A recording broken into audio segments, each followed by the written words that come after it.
Welcome to Cars Retro Reviews. Today we'll be reviewing Cyberbots. Now, I didn't want to make a big deal about this before, but clearly someone has signed me up to some certain sites. Haha, very funny. You got me. But there's a couple of things here that I didn't even know existed until these people, whoever you are, very good, okay? You know. But things like a hot cow and a Mexican chili bowl, whatever that is. I mean, Dirty Sanchez, what the fuck is this stuff, people? I've clearly led a very sheltered life. This is fucked up. I can't believe people are into this stuff. It's disgusting. I'm ashamed of all of you. Hopefully Cyberbots isn't going to be as fucked up as this is. People disgust me.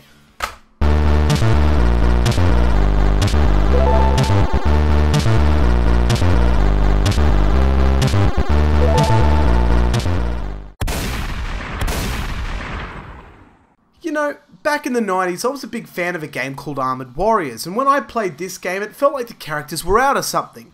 And once I made the connection, I had no idea which came first, which, by the way, it was Armored Warriors. But part of me gets annoyed at this, and part of me loves it so hardcore. Two very paradoxical feelings. The part that loves it sees the transition of one excellent game to another excellent game.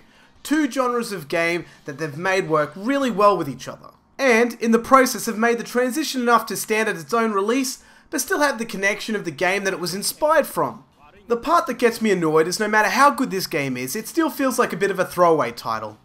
It feels like they took a game and went, let's turn it into something else that's popular with the kids. One-on-one fighting games. Yeah! And then Capcom did a few more lines off hookers' asses and burnt $100 bills, as companies were handing them blank checks and telling them to put whatever they want down and cash it when they feel like it. One thing that I do appreciate dearly is the relationship between Capcom and Sega, as Capcom were one of the few companies that were really putting in some effort into the games that ended up on the Saturn, and you can see that with nearly, if not all, of their releases. So, what we're dealing with here is another arcade to Saturn port. This two-player was a Japanese exclusive for the Saturn, and because it's a Capcom game, I was itching to play it. It's a common complaint of mine where Japan had all these great titles, while the US and PAL titles, well, okay, they had some, but the library was too small and really could have done with a few more quality titles like this one to spruce up the competitive edge.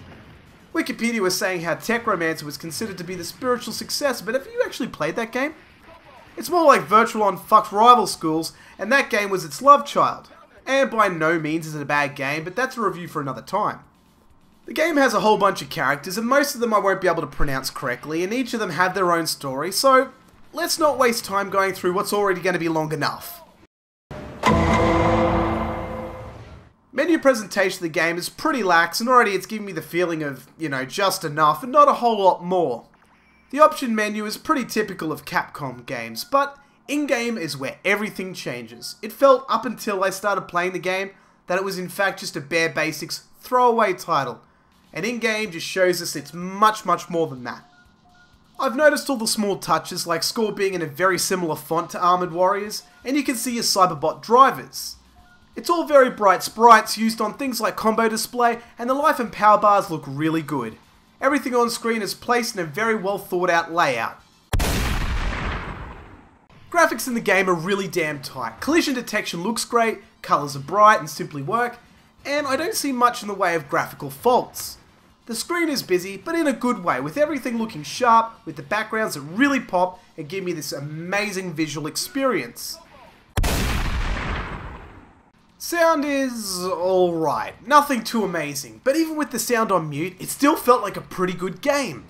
The gameplay and visuals are strong enough, but that being said, the soundtrack really adds to the game in an exciting way. Sound effects are also in line with the theme. Gameplay is pretty good. In one way, it's your standard one-on-one fighter. It's practically Street Fighter with a Cyberbot skin on top, and some people could see that as a negative thing. Me, however, I fucking love it. The controls are what you would expect from a Capcom fighter, tight like 5 fat guys in an elevator. Each fighter handles very differently, which is a surprise, but a nice touch. Everything seems to be rounded in difficulty, and the control layout is atypical of Capcom fighters of its time. Replayability is 2-player and finishing the game with all 9 characters. Would I recommend this game? Absolutely. It's a pretty good fighter with a few nice touches, which really puts it into that bracket of just short of must-have, but it still comes highly recommended. Once you've exhausted all your Street Fighters and Sega's 3D fighters on this console, come here next.